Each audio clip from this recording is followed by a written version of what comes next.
BBC Nepali सेवाको बिहानी पखबाट सञ्जीव गिरीको नमस्कार। आज कार्यक्रममा कोभिडको तेस्रो लहरको चर्चाका बीच देशैभरका अस्पतालहरूमा अपेक्षाकृत रूपमा अक्सिजन प्लान्टको स्थापना हुन नसकेको अधिकारीहरूको भनाई। आउनुपर्ने प्लान्टहरू आइदिएको अवस्था छैन, कतिपय दात्री निकायहरूबाट समयमा उपलब्ध भइरहेका छैनन्। अनि सवारी साधन दौडिएको अवस्थामा भागले मास्क समातेर दुर्घटना गर्दैन। मोटरबाइक जस्ता पैदल यात्री, साइकल यात्री पनि रात बिरात बिहान बेलुका पनि हिँड्ने गर्नु चाहिँ दैनिकसँग खतरायुक्त त हो नै। विश्व बाघ दिवसका सन्दर्भमा एकजना विज्ञ र अन्तर्राष्ट्रिय प्रसङ्गमा पेरुका नवनियुक्त राष्ट्रपतिद्वारा शपथ ग्रहण। तर सुरुमा आजका प्रमुख विश्व समाचार। विष्णु पोखरेलबाट समाचार सुन्नुहोस्।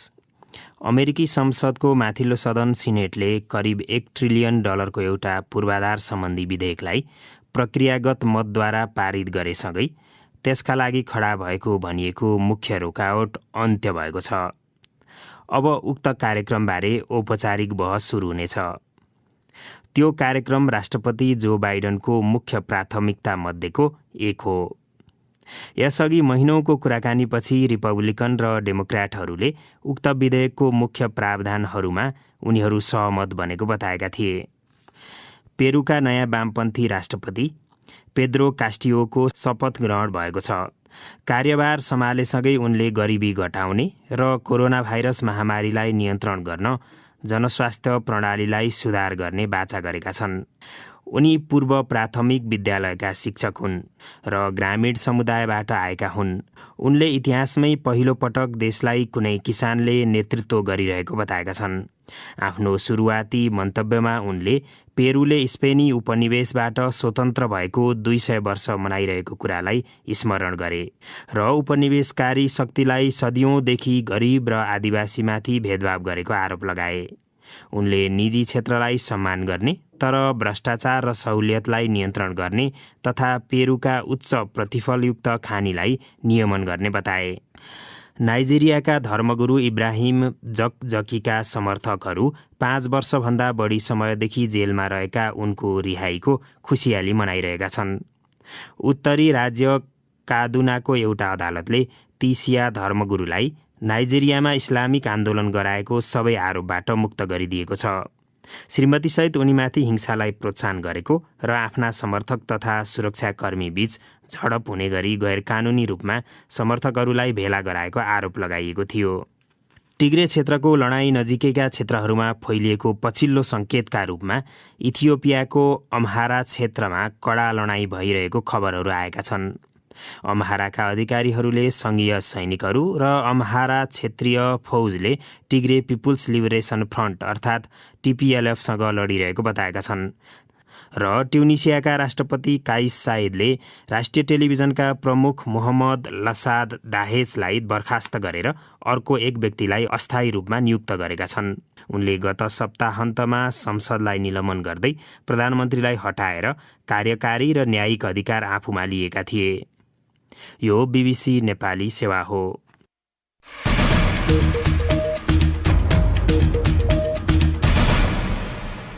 बिहानी पखमा पुनः स्वागत छ। कोरोना भाइरस संक्रमणको सम्भावित लहरको सामना गर्नका लागि अक्सिजन प्लान्ट तयारी अवस्थामा राख्न सबै प्रदेशलाई भनिए पनि पछिल्ला चरणमा अस्पतालमा जडान गर्ने भनिएका धेरै अक्सिजन प्लान्ट जडान हुन नसकेको अधिकारीहरूले बताएका छन्। हालसम्म 5 वटा प्लान्ट जडान भएको र 10 वटा जडान गर्ने क्रममा रहेको बताइएको छ। नेत्र केसीको रिपोर्ट। कोरोना भाइरस संक्रमणको दोस्रो लहरका बेला अक्सिजनको निकै हाहाकार भयो। जुन अवस्था फेरि नआओस् भनेर केन्द्र, प्रदेश र स्थानीय 3 तहकै सरकारले अस्पतालहरूमा अक्सिजन प्लान्ट बनाउन बजेट समेत छुट्याए। सम्भावित तेस्रो लहरको तयारी भइरहँदा पूर्व योजना अनुरूप अस्पतालहरूमा अक्सिजन प्लान्टको निर्माणको काम पनि हुन नसकेको स्वास्थ्य मन्त्रालयका सहप्रवक्ता डाक्टर समीर कुमार अधिकारी बताउँछन्। 5 वटा जति अक्सिजन प्लान्टहरू इन्स्टल भएर सञ्चालनमा आइसकेको अवस्थाहरू छन् र अरू जडान हुन बाँकी रहेका छन्। ती भनेका 10 वटा भन्दा बढी छन्। हामीले अरू प्लान गरेका अनुसार आउनुपर्ने प्लान्टहरू आइदिएको अवस्था छैन, कतिपय दात्री निकायहरूबाट पनि समयमा उपलब्ध भइरहेका छैनन्। दैनिक 6000 सिलिन्डर थप अक्सिजन उत्पादन गर्ने गरी अस्पतालमा अक्सिजन प्लान्ट निर्माणको योजना स्वास्थ्य मन्त्रालयले बनाएको छ। सबैभन्दा धेरै लुम्बिनी र सुदूरपश्चिम प्रदेशमा थप्न लागि छ। तर विगतमा नै कम प्लान्ट भएका प्रदेश नम्बर 2 र कर्णाली प्रदेशमा थप गर्दा पनि प्राथमिकतामा परेको देखिँदैन, जसको कारणबारे सहप्रवक्ता अधिकारीले भने नम्बर 2 मा ठुला अस्पतालहरू नभएको कारणले गर्दाखेरि पनि त्यहाँ अक्सिजन प्लान्टहरू नभएको अस्पतालहरूमा कर्णाली प्रदेशहरूको अवस्था हेर्ने भने त्यहाँको जनसङ्ख्या धेरै छरिएर रहेको अवस्था छ। अहिलेका लागि उहाँहरूका अक्सिजन कन्सन्ट्रेटर बैंक जिल्लामा बनेको उक्त बैंकको समन्वयबाट कामहरू गर्न सहज हुन्छ भन्ने हिसाबको हाम्रो अहिलेसम्मको बुझाइ छ। विगतमा अस्पतालमा जडान गरिएका थुप्रै अक्सिजन प्लान्टहरू कोरोना भाइरस संक्रमणका बेला प्रयोगमा आउन सकेका थिएनन्, जसको प्रमुख कारण मर्मत सम्हारका लागि आवश्यक जनशक्ति नहुनु रहेको अधिकारीहरूको भनाइ छ। सधैँ तयारी अवस्थामा राख्नका लागि मर्मत सम्हारको जिम्मा कुनै प्राविधिक कम्पनीलाई नै दिनुपर्ने बताउँछन् इपिडेमियोलोजी तथा रोग नियन्त्रण महाशाखाका पूर्व निर्देशक doctor Baburam Marasini. Required oxygen हरेक दिन यसले चाहिँ प्रोडक्सन गर्नुपर्छ र एक दिन पनि बिग्रिनु हुँदैन भन्ने खालको कुराहरू राखेर कन्ट्याक्ट गर्नुपर्छ। त्यसमै त बिग्रे बापत कोही न कोही जिम्मेवार हुन्छ। विकट र कम जनसङ्ख्या भएका जिल्लाहरूमा अक्सिजन कन्सन्ट्रेटर ब्याङ्क बनाउने र त्यसले विकट क्षेत्रमा अक्सिजनको अभाव हुन नदिने अधिकारीहरूको भनाइ छ। सरकारी र निजी क्षेत्रका सबै अक्सिजन प्लान्ट चालु र चुस्त अवस्थामा राख्न सके यसपटक विगतको जस्तो अक्सिजनको अभाव नहुने उनीहरू बताउँछन्। नेत्र केसी, BBC, काठमाडौँ। अर्को विषय, आज विश्व बाघ दिवस। बाघ संरक्षणमा नेपालले गरेको प्रगतिलाई धेरैले उदाहरणीय मान्ने गर्छन्। नेपालमा करिब 1 दशकको अवधिमा नै झण्डै दोब्बरले बाघको संख्या बढेपछि संरक्षण कर्मीहरूले त्यसलाई प्रशंसा गर्ने गरेका छन्। सन् 2009 को गणनामा नेपालमा 121 रहेको बाघको संख्यालाई अर्को वर्षभित्र दोब्बर पार्ने लक्ष्य राखिएको छ। तर सन् 2018 को गणना अनुसार नेपालमा बाघको संख्या 235 पुगिसकेको छ। यसै सन्दर्भमा हामीले एकजना बाघ विज्ञ डाक्टर झमक बहादुर कार्कीसँग कुराकानी गरेका छौं। सबैभन्दा पहिले हामीले उनलाई बाघ संरक्षणमा नेपालले कसरी उल्लेखनीय सफलता हासिल गर्न पुग्यो भनेर सोधेका थियौं। एउटा चाहिँ बाघलाई चाहिने स्थान क्षेत्र विस्तार गर्नमा काम गर्यो। बाघे निकुञ्जको स्थापना, अनि बज्र राष्ट्रिय निकुञ्जको मध्यवर्ती क्षेत्रको विस्तार, अनि पर्सा राष्ट्रिय निकुञ्जको विस्तार। दोस्रो, संरक्षणलाई प्रभावकारी बनायो। विशेष गरेर यो एन्टी पोचिङ, जिरो पोचिङ कन्ट्रोलमा युवाहरूको सहभागिता, स्थानीयहरूको सहभागिता, त्यो पाटोमा काम गर्यो र त्यसमा सरकारी निकाय स्तरमा पनि कमिटी गठन गरेर त्यहाँबाट नियन्त्रण गर्यो। तेस्रो, यो वासस्थान सुधारमा, बाघलाई चाहिने आहारा प्रजातिहरूको वासस्थान सुधारमा जोड दियो र अनि चौथो चाहिँ फन्डिङ ल्याउनको लागि संरक्षण सहकर्मी संस्थासँग मिलेर विभिन्न चरणमा अध्ययन अनुसन्धान व्यवस्थापन लगायतको अन्य काममा चाहिँ फन्डिङ ल्याउनलाई काम गर्यो र त्यसलाई मिल्दो चाहिँ पोलिसी ल्याउनको लागि पोलिसी फन्डमा काम गर्यो। अहिले बाघ संरक्षणका लागि गरिएका प्रयासहरू चाहिँ पर्याप्त छन् कि छैनन्? पर्याप्तता छैन। यो बाघ संरक्षणको काम त निरन्तरता दिनुपर्ने विषय हो, एकपटक गरेर पुग्ने विषय हुँदैन। जस्तो हामीले वासस्थान व्यवस्थापनमा हामीसँग चुनौती आइरहेको छ। सुक्खा मौसममा पानीको अभाव हुने, वन्यजन्तुहरूलाई गर्मीको मौसममा आगलागीले वासस्थानहरू विनाश गर्ने, हरेक साल ती वासस्थानहरू व्यवस्थापन गर्न काट्ने, बाल्ने, त्यो मिचा भङ्ग अतिक्रमण भएका घाँसको मैदानहरूलाई चाहिँ अतिक्रमणबाट हटाउने, अनि एन्टी पोचिङ जस्ता त्यहाँनिर अब पोचिङ नियन्त्रणलाई गर्नुपर्ने सबै कामहरू गर्नुपर्ने, निरन्तर गरिनुपर्ने छन्। बाघको संख्या बढेसँगै अब सीमित क्षेत्रमा बाघको जनघनत्व चाहिँ बढ्दै जाँदाखेरि बाघ मानव द्वन्द्व र बाघ द्वन्द्व पनि बढेको भन्ने कुराहरू आइरहेछन्। के त्यस्तै अवस्था देखिएको हो नेपालमा? एउटा प्राकृतिक हिसाबले भालेको बिचमा युद्ध हुने कुरा बेला बेला हुन्छ नि, त्यो प्राकृतिक कुरा हो र सम्बन्धित ठाउँ खोजेर त्यहाँ क्षेत्र विस्तार गरेर संख्या बढ्न खोज्ने, जनसङ्ख्या बढेको बेलामा यिनीहरूले गर्न खोज्ने नै हो। अब त्यो दुईटै सम्भावनालाई हेरेर ती नयाँ ठाउँहरूमा चाहिँ अब जनताहरूलाई त्यहाँ बाघ आयो, बाघ आएपछिको तयारी, त्यहाँको हुन सक्ने सम्भावित द्वन्द्वबाट बच्ने उपाय, त्यहाँका अन्य वन्यजन्तुहरूको संरक्षण, अनि जिल्लामा चाहिँ त्यसलाई सुरक्षा दिने प्रदान गर्ने कुरामा चाहिँ लाग्नुपर्ने हुन्छ। पछिल्लो समय जुन बाघ मानव द्वन्द्वको कुरा गर्दा चाहिँ राजमार्गमै बाघ बसेको देखा परेको, सवारी साधनमा हिँड्दै गरेका मान्छेलाई पनि आक्रमण गरेको घटनाहरू पनि आइरहेछन्। यसमा चाहिँ दोष यो मानवीय क्रियाकलापको छ कि अथवा बाघको संख्या बढेर यी समस्याहरू आएका हुन्? केही यो राजमार्गमा भएको घटना चाहिँ जसरी समाचारमा आयो त्यसमा अलिकति सत्यता देखिँदैन। सवारी साधन दौडिएको अवस्थामा बाघले माछा समातेर दुर्घटना गर्दैन। तर पनि के भने अब यो एउटा कोर वासस्थान एरियामा हामीले मूल राजमार्ग बनाइदिएर अनि 24 घण्टा राजमार्गलाई चाहिँ अब खुला गर्ने र सवारी साधन पनि मोटर बाइक जस्ता पैदल यात्री साइकल यात्री पनि रात बिरात बिहान बेलुका पनि हिँड्ने गर्नु चाहिँ दमितसँग खतरायुक्त त हो नै। त्यहाँ आज बाघ मात्रै होइन हात्ती र गैँडाको खतरा पनि छ।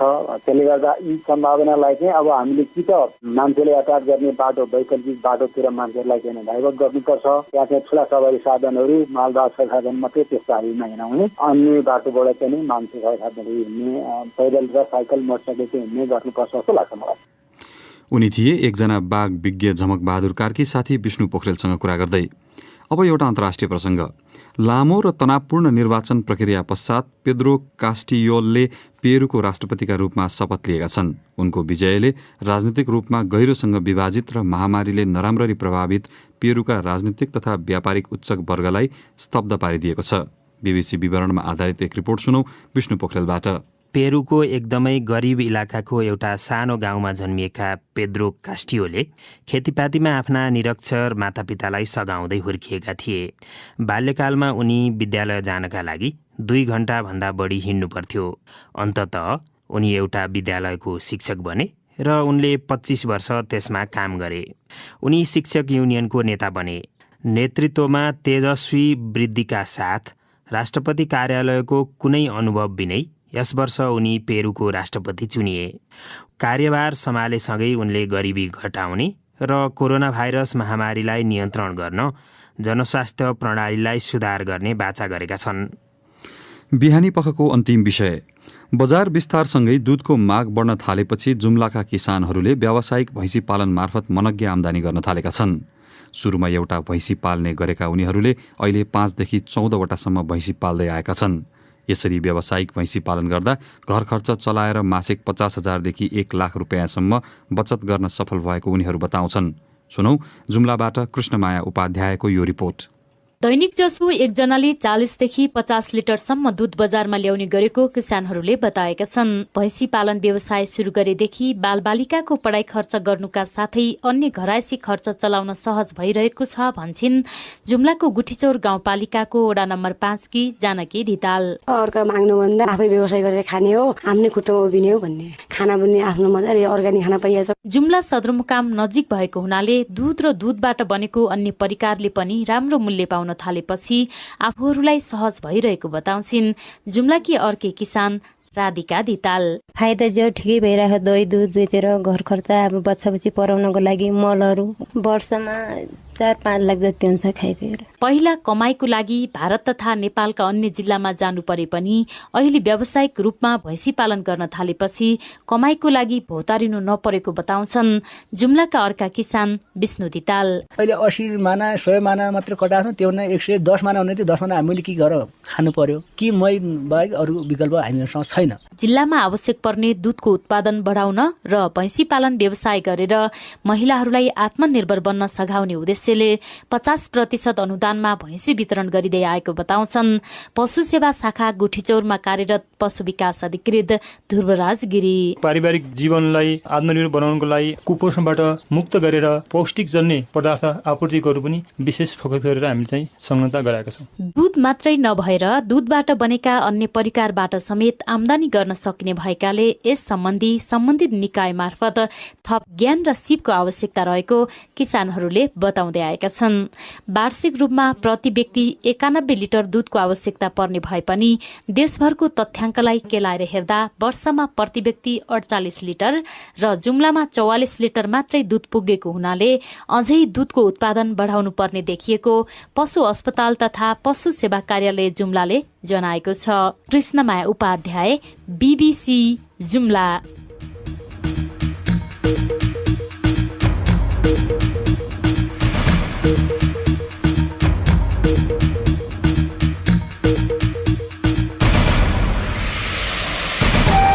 यसका साथै बीबीसी नेपाली सेवाको बिहानी पख यही सकिन्छ। बेलुकी 9:15 बजे साँझ पख लिएर हामी फेरि उपस्थित हुनेछौँ। त्यस बेलासम्मका लागि हामी सबैलाई बिदा दिनुहोस्। नमस्कार।